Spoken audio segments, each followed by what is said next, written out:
Welcome back to the use and abuse of Laura Endicott. This is scene 2 of chapter 2. How useful. May I introduce the two Hecketts of Arlemont, my daughters, Sarah and Olivia. Girls, this is Miss Endicott, your new governess.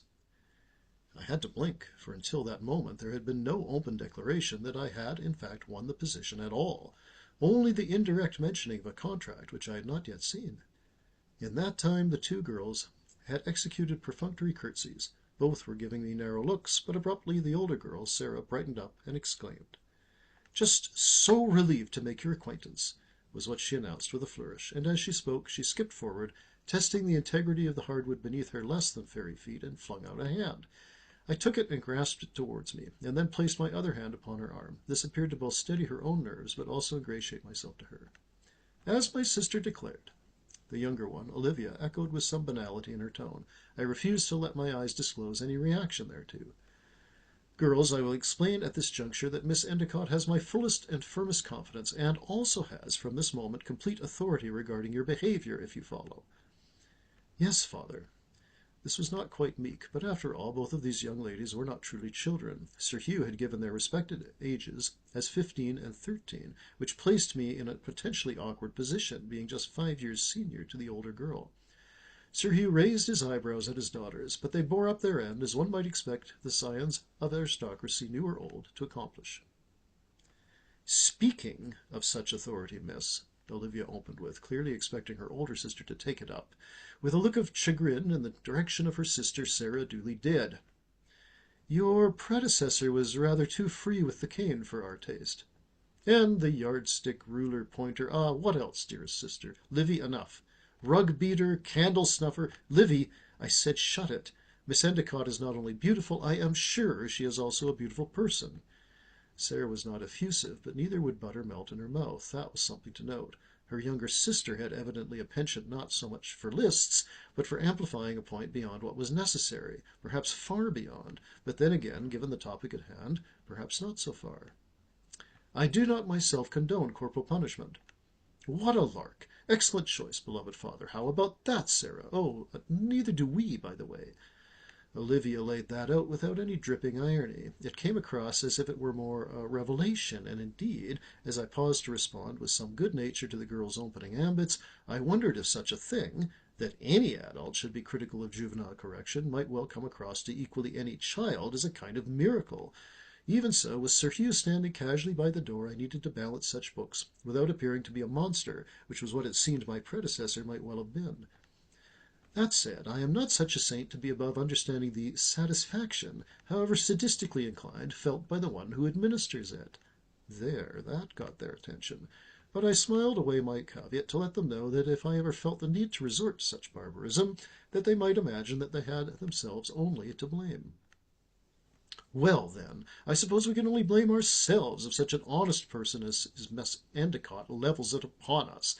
Olivia was almost fulsome. She then stuck her tongue out at her sister, who promptly glared at her. Hearing no verbal reprisal from said source, she carried right along. "But, after all, what is a stinging posterior against a certain quality of life?" To this her father chuckled, but for the moment I was lost. It was clear that Sarah, too, was struggling with her younger sister's meaning. Then, "Livy, you show me up. No, don't say it yet again. Can we not start off with a clean slate here?" This was aimed as a plaintiff, but Olivia, who was emerging as the more clever of the two, brushed it off. "Stoically apropos of you, dear sister, a clean slate. Miss Endicott, father informed us that you are an expert in the English language. Perhaps you could educate my sister about clichés." "No doubt you think it a cliché to be chastised as well," was what Sarah came up with. Olivia relented a little. "Not too bad, sister dear. Quite frankly, Miss Endicott, neither Sarah nor I give what in mixed company would be indelicate, you understand, about discipline." "Are you thus inviting me to do my worst, then?" I wanted, above all else, to play along at this earliest of junctures. I might be here for indeed 4 years, since the younger daughter would by that time matriculate to university, just as did I myself at the same age. But here their father broke in gently. "Olivia, sweet girl, there is no surcharge on uttering the odd damn round this household. Lord knows your mother makes quite a habit thereof." "Ha, ha!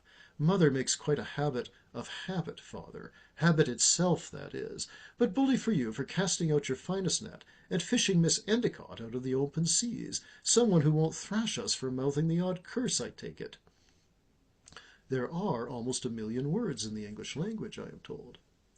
Ah, point taken. You see, Sarah, a lesson delivered with both panache and finesse. I stand corrected, and yet I feel nothing untoward. 3 cheers, father. Olivia, you have made your not inconsiderable presence known by this point. Miss Endicott, in spite of both your principled and noble stance against punishment, and my daughter's own less noble alliance with you in that cause, their banter and bluster should give you ample opportunity to test your own asseveration regarding satisfaction, if you follow.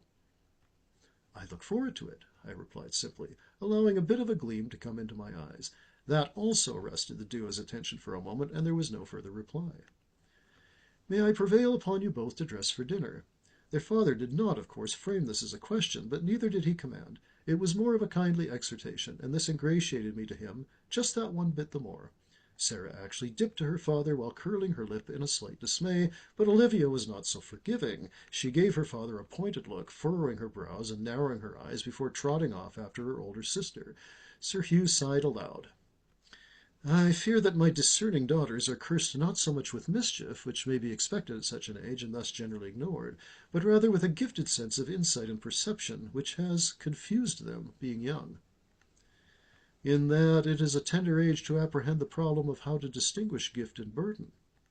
In that, yes, but also that one might regularly not be able to make any such distinction. No doubt. I was not myself naive to any such thing, and Philip's sudden, but now inerasable presence in my life, a presence which was felt all the more in its very absence, was the latest of an already healthy pedigree of such conundrums. But Sir Hugh passed by the entrance to a discussion about ethics and existential puzzles, though I could tell he might rather have engaged in it, at least with me. Instead, he continued. A moment of business to transact, then, Miss Endicott. Good Lord, yes, my apologies, sir. Not at all. And Miss Endicott, given that my expectations that my daughters address me with sir and the like are quite forlorn, I can hardly expect you to do so.